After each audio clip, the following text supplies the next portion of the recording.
ఈనాటి బంధమే నాటిదో ఏనాడు పెనవేసి ముడివేసేనో. Hello people, welcome to global cuisine. Wow ఏమి రుచి. నేను మీ హరీష్. రెట్రో స్టైల్స్, ఈ అలనాటి పాటలు, అలనాటి భోజనాలు ఏవైనా సరే మనల్ని నాస్టాలజిక్గా తీసుకెళ్తూ ఉంటాయి. అలా పాత మధురాలు, మధుర స్మృతుల్లోకి తీసుకెళ్తూ ఉంటాయి. అలాంటి ఫుడ్డే ఎప్పుడైనా మనం టేస్ట్ చేసినా చూసినా కూడా మనకి అలాంటి జ్ఞాపకాలు వస్తూ ఉంటాయి.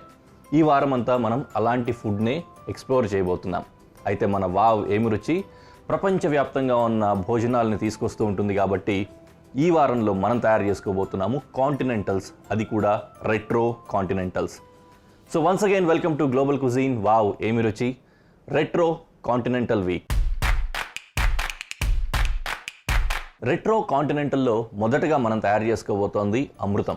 అమృతం తయారు చేయడం ఏంటి అనుకుంటున్నారా? ఖచ్చితంగా ట్రూ ట్రాన్స్లేషన్లో మనం తయారు చేసుకోబోతున్న ఈ డిష్ని అమృతం అనే అంటారు.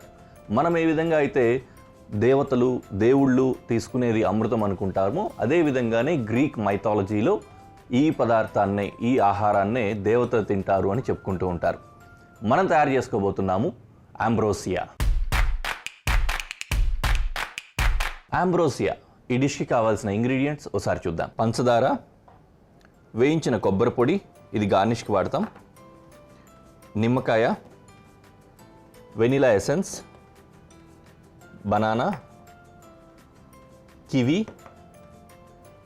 పైనాపిల్, మస్క్ మెలన్, చెర్రీస్, ఇంకా విప్ క్రీమ్. ఇవి ఇంగ్రీడియంట్స్. అయితే ఈ ఆహార పదార్థం అంటే ఈ పదార్థాన్ని మనం ఏదైతే వాడుకుంటూ ఉన్నామో ఈ పదార్థం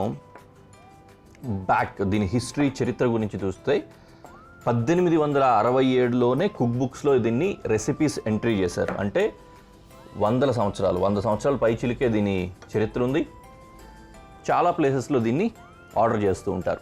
నేను ఇందాకే చెప్పాను కదా, గ్రీక్ మైథాలజీలో ఇది బాగా ఫేమస్. వాళ్ళ దేవీ దేవతలు వీటినే కన్జ్యూమ్ చేసేవాళ్ళు అని వింటారు. మన దగ్గర స్వర్గంలో అమృతం అంట్లాగో వీళ్ళ దగ్గర ఒలంపస్ అంటారు కదా, అక్కడి నుంచి వచ్చింది ఈ డిష్ అన్నట్టు చెప్పుకుంటారు.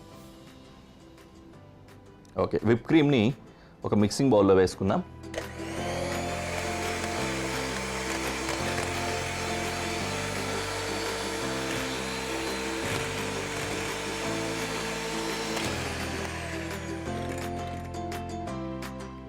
విప్పింగ్ చేసేటప్పుడే ఇందులో పంచదార ఇంకా వెనిలా ఎసెన్స్ ఈ రెండు కూడా వేసేసుకుంటాం.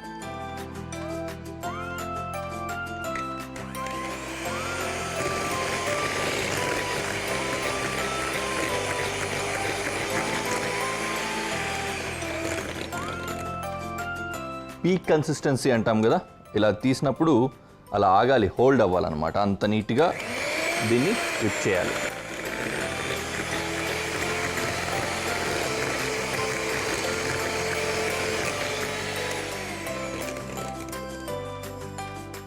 సూపర్, చాలా టైట్గా వచ్చింది, నీట్గా.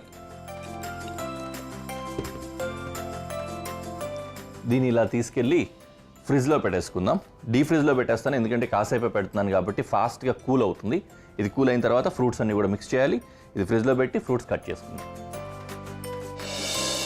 విప్ క్రీమ్ చల్లగా అయ్యేలోపు ఈ ఫ్రూట్స్ అన్నింటినీ కూడా చాప్ చేసుకుందాం. చాపింగ్ అంటే మరి చిన్నగా చేసేయకుండా క్యూబ్స్ లాగా కట్ చేసుకుంటున్నాను, ఇంచుమించు ఈ సైజులో అన్నమాట. Small cubes. ఈ pineapple one of my favourite foods. చాలా ఇష్టం నాకు పైనాపిల్. మంచి సిట్రిక్ కూడా ఉంటుంది దీంట్లో, కాబట్టి ఇమ్యూనిటీ బూస్టర్ లాగా కూడా ఉపయోగపడుతుంది.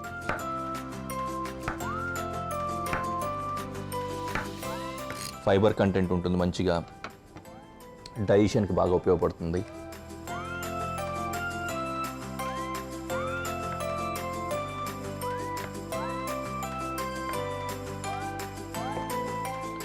ఈ విధమైన ముక్కలు ఈ విధంగా తరుగుకొని ఆ తర్వాత అందులో కలుపుకుందాం. రెట్రో అన్నప్పుడు అలాంటి పాత పదాలు, పాత వాక్యాలు, అలాంటి నిర్మాణాలు చేద్దామనే ప్రయత్నం చేసాం. కానీ ఎంత ముందుకు వచ్చేసామంటే భాషలో మనం ఆంగ్ల పద ఉచ్చారణ లేకుండా కనీసం ఒక వాక్యమైనా మాట్లాడలేకపోతున్నాం. సరే, ప్రయత్నిద్దాం. ఓకే, ఇక్కడ ఈ కర్బూజా, దీన్ని కర్బూజా అంటారు కొన్ని ప్రదేశాల్లో, ఇంకొన్ని చోట్ల తర్బూజా అని కూడా అంటారు అనుకుంటా. కొన్ని చోట్ల సిద్ధేటికాయ అంటారు, సిద్ధేటం. అది 2-3 రకాలు ఉన్నాయి వీటిల్లో కూడా. ఎల్లో మస్క్ మెలన్ అని ఒకటి ఉంటుంది, వైట్ మస్క్ మెలన్ అని ఒకటి ఉంటుంది. ఇట్లాంటిది మంచిగా రైపన్ అంటే మగ్గిన మస్క్ మెలన్ కనుక తీసుకున్నట్లయితే కాస్త రుచికరంగా ఉంటుంది. మళ్ళీ మెత్తగా అయిపోకూడదు.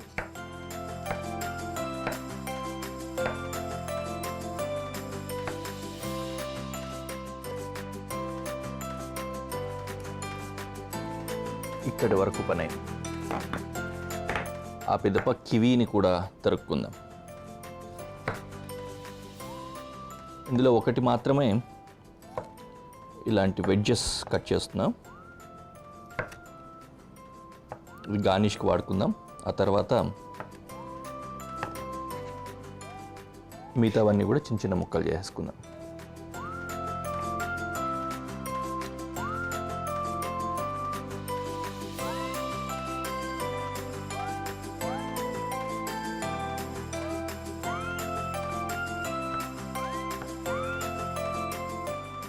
ఈ కివీలో అడ్వాంటేజ్ గురించి మీకు తెలుసు కదా, ఎక్కువ ప్లేట్లెట్ కౌంట్ డెవలప్ అవ్వడానికి బాగా దోహదపడుతుంది అనే ఉద్దేశంతో దీన్ని తింటూ ఉంటారు.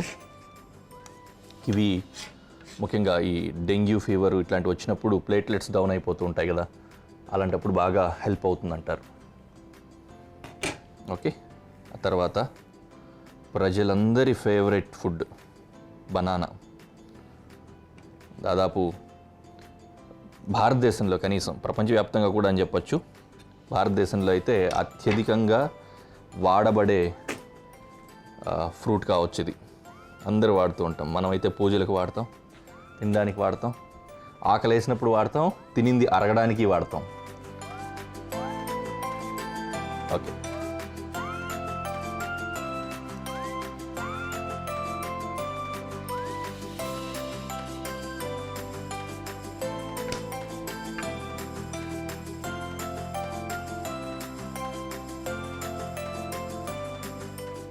మనకి ఇప్పుడే ఐడియా వస్తుంది.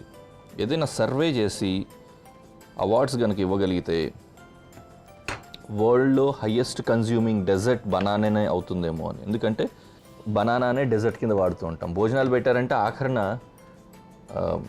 బనానానే ఉండేది. ఈ రోజుల్లో అయితే బహుశా కొద్దిగా ఐస్ క్రీములు గట్టలు పెడుతున్నారు, కానీ ఎక్కువ వరకు బనానానే కన్జ్యూమ్ చేసేవాళ్ళం. ఇలా ముక్కలు కొట్టేసుకొని, ఇంకా ఏవైనా ఫ్రూట్స్ ఉంటే వాటిని కూడా కట్ చేసేసుకొని, కొద్దిగా పంచదార, పెరుగు మిక్స్ చేసేసుకొని ఒక బౌల్లో వేసుకొని కూర్చుంటే అదే అమృత్య. ఆ విధంగా ఎంజాయ్ చేసేవాడిని నేను. ఇప్పుడు ఇంచుమించు అదే డిష్ని క్రీమ్ తోటి తయారు చేస్తున్నాం. నేనైతే పెరుగుతో తింటాను. కానీ నిజం కదా, అసలు ఆ అమృతం మనకు కూడా అలవాటు ఉంది.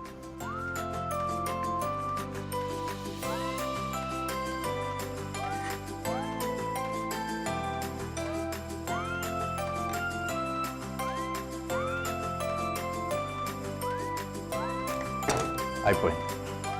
ఓకే, క్రీమ్ పెట్టాం కదా కూలింగ్కి. ఆ కూలింగ్లో ఉన్న క్రీమ్ తీసుకొచ్చి వీటన్నిటిని మిక్స్ చేద్దాం. చల్లటి whip cream, whip cream. Okay, ఇందులో పైనాపిల్ ముక్కలు వేస్తున్నా, అలాగే మస్క్ మెలన్ ముక్కలు, బనానా ముక్కలు, కివి, ఇవన్నీ వేసేసాము. వీటిని మిక్స్ చేద్దాం. ఇంకా చెర్రీస్ అలాగే ఉన్నాయి, కివి కూడా అలాగే ఉంది, ఫ్రై చేసిన కోకోనట్ పౌడర్ అది కూడా ఉంది.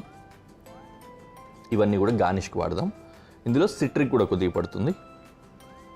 కొద్దిగా అంత నిమ్మకాయ పిండుకుందాం.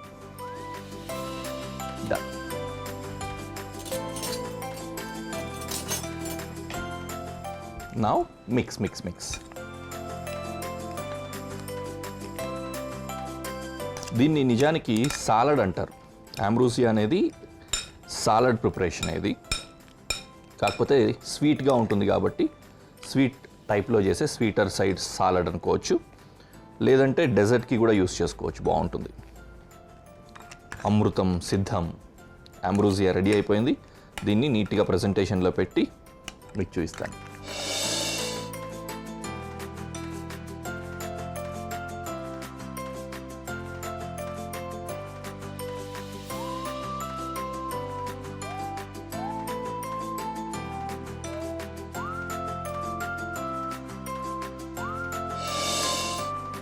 ప్రజలందరి సమక్షంలో అమృతాన్ని తినబోతున్నా.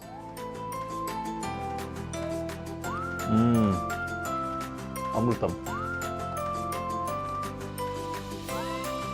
చాలా బాగుంది. ఫ్రూట్ సెలెక్షన్లో మాత్రం కాస్త రైపన్ సైడ్ తీసుకోండి, బాగుంటుంది. అంటే బాగా మగ్గిన ఫ్రూట్స్ వాడండి, దీంట్లో బాగుంటుంది. చాలా బాగుంది, చూడ్డానికి బాగుంది. ఖచ్చితంగా ట్రై చేయండి, మీరు కూడా చేసుకొని తిని ఎంజాయ్ చేయండి. నేను దీన్ని తినేసి నెక్స్ట్ డిష్ కోసం ఇంగ్రీడియంట్స్ చేసుకొని కనిపిస్తాను. మనం ఇప్పుడు తయారు చేసుకోబోతున్నాం ఒక మంచి ఇటాలియన్ డిష్. మనం తయారు చేసుకోబోతున్నాం స్పాగెటీ క్యాసరోల్. స్పాగెటీ కాసరోల్. ఈ డిష్కి కావాల్సిన ఇంగ్రీడియంట్స్ ఒకసారి చూద్దాం. మొజరెల్లా చీజ్, థైమ్, ఉల్లిపాయ, పాలు, కార్న్ఫ్లోర్, వెన్న, మిన్స్డ్ చికెన్ అంటే chicken keema, carrot, tomato sauce and ketchup mix, అలాగే వెల్లుల్లిపాయలు, ఇటాలియన్ సీజనింగ్, ఇంకా స్పాగెటీ. మొదటగా ఏంటంటే స్పాగెటీని బ్లాంచ్ చేసుకుందాం. బ్లాంచ్ అయిన తర్వాత కుకింగ్లో ఎలాగో యూజ్ చేసుకుంటాం కాబట్టి బ్లాంచింగ్ కోసం సాస్ పాట్ పెట్టి వేడి చేసుకుందాం.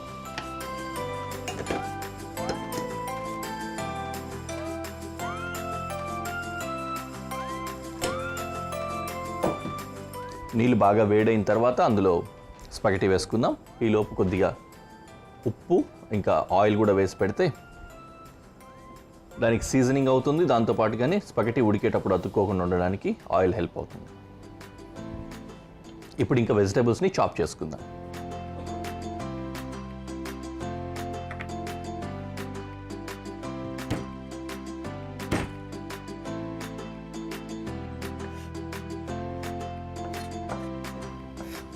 ఫస్ట్ వెల్లుల్లిపాయని ఫైన్ చాప్ చేసుకుంటున్నా.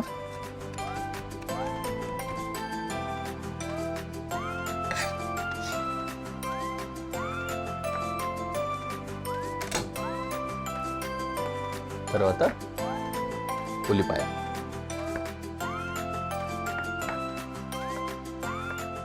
ఉల్లిపాయను కూడా ఫైన్ చాప్ చేసేసుకున్నట్లయితే మనం తయారు చేసుకోబోయే సాస్లో నీట్గా మిక్స్ అయిపోతాయి.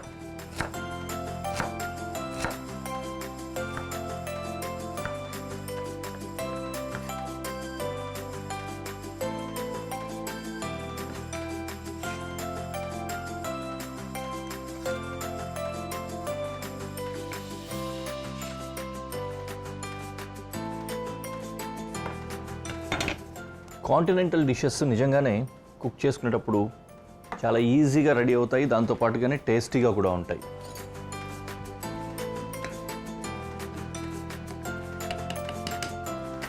ఓకే, ఇందులో స్పాగెటీ వేద్దాం.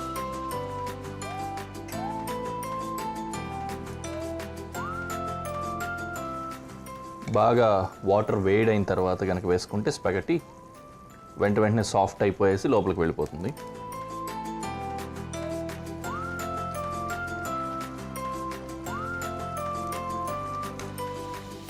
ఓకే, స్పాగెటీ అలా ఉడుకుతూ ఉండని బ్లాంచ్ అయిన తర్వాత మనము స్ట్రెయిన్ చేసుకుందాం. ఈలోపు ఇంకా వెజిటబుల్స్ చాపింగ్ బ్యాలెన్స్ ఉంది కదా, అది కంటిన్యూ చేసుకుందాం.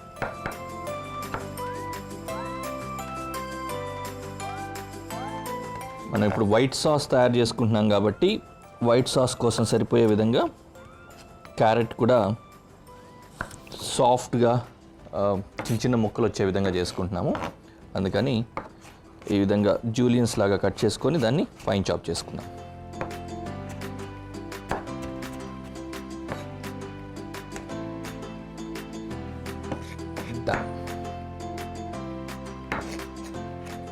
సాసెస్ 2 రకాలుగా చేస్తారు కదా, వైట్ సాసు అలాగే రెడ్ సాస్తో తయారు చేస్తాం, లేకపోతే మిక్స్తో చేస్తామని. అలా మిక్స్తో చేసిన దాన్ని క్రీమీ టొమాటో సూప్ అంటారు, లేకపోతే సాస్.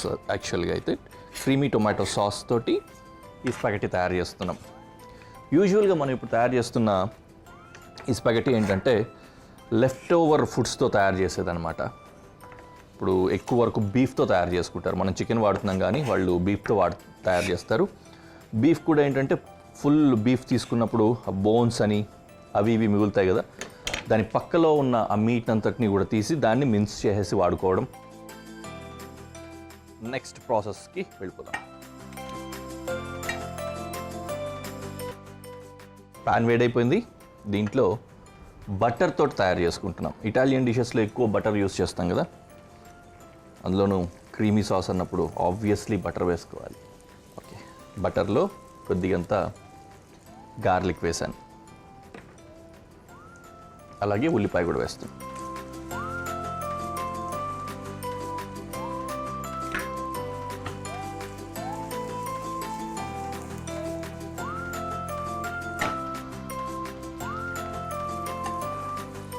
స్పాగెటీ పరిస్థితి చూద్దాం, ఉడికిందో లేదు. ఇంకా ఉడకలేదు.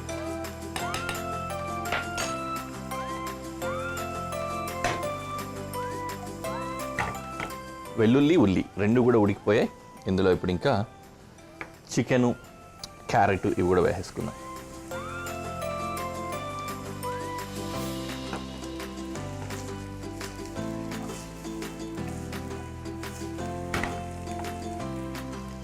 అలాగే క్యారెట్.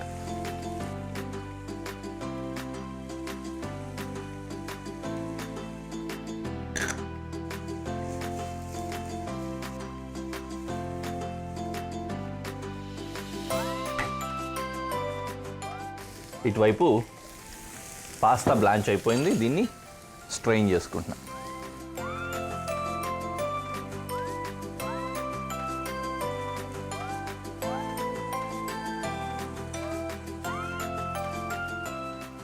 స్పాగెటీ పాస్తా దీన్ని ఇలా పెట్టేసుకొని ఇందులో పాలు వేడి చేసుకుందాం.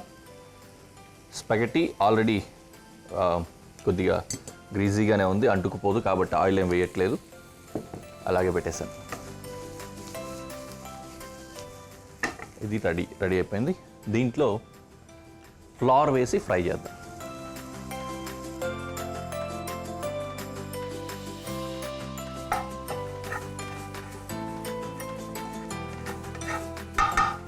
పిండి వేసాం కదా ఫ్లవర్, ఆ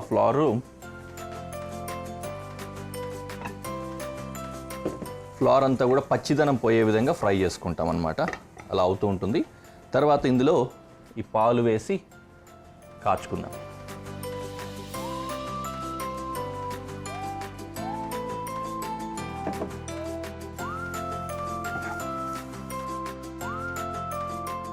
ఈ విధంగా నీట్గా ఫ్రై చేసేసుకుంటూ ఉంటే ఆ పిండి మొత్తం దగ్గరకు వచ్చేసి ఆ పచ్చిదనం అంతా కూడా వెళ్ళిపోతుంది దీంట్లోంచి.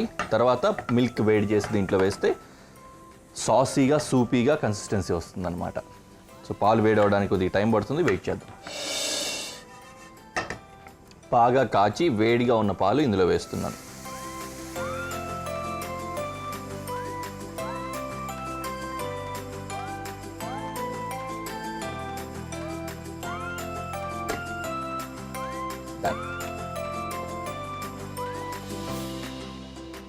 ఇందులో ఇంకా సీజనింగ్ చేసుకోవాలి. దానికంటే ముందు టొమాటో కూడా మనం యాడ్ చేయాలి కదా, దానికోసం టొమాటో కెచప్ ఇంకా టొమాటో సాస్ 2 కలిపిన మిశ్రమాన్ని ఇందులో వేస్తున్నా.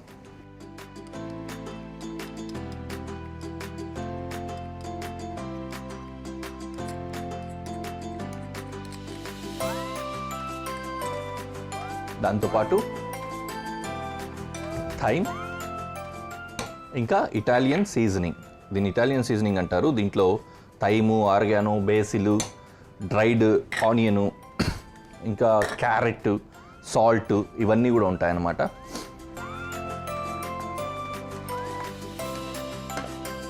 అండ్ దెన్ స్పాగెటీ యాడ్ చేస్తున్నాం.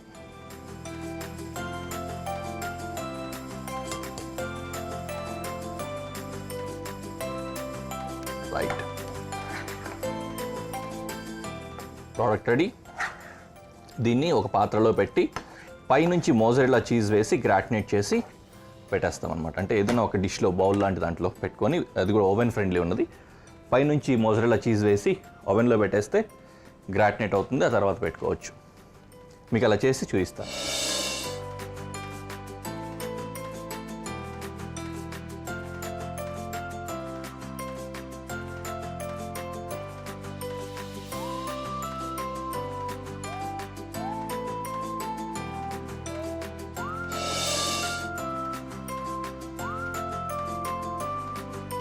స్పాగెటీ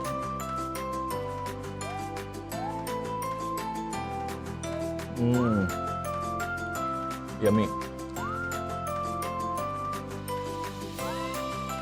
చాలా చాలా బాగుంది. మీరు కూడా ట్రై చేయండి. అద్భుతంగా ఉంది. తయారు చేసుకొని తిని ఎంజాయ్ చేయండి. నెక్స్ట్ ఎపిసోడ్లో మళ్ళీ కలుద్దాం. బాయ్. మనం మంచి మంచి డిషెస్ చేస్తున్నాం. కొన్నింటికి దశాబ్దాల చరిత్ర ఉంటాయి, కొన్నింటికి శతాబ్దాల చరిత్ర కూడా ఉంది ఈ డిషెస్లో.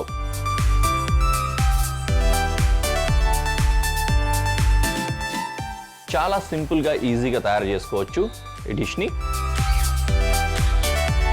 పాస్తా అంటేనే యూజువల్గా మనకు గుర్తొచ్చేది ఇటాలియన్ స్టైల్ డిషెస్ అనమాట. ఇది కూడా అలాంటి స్టైలే.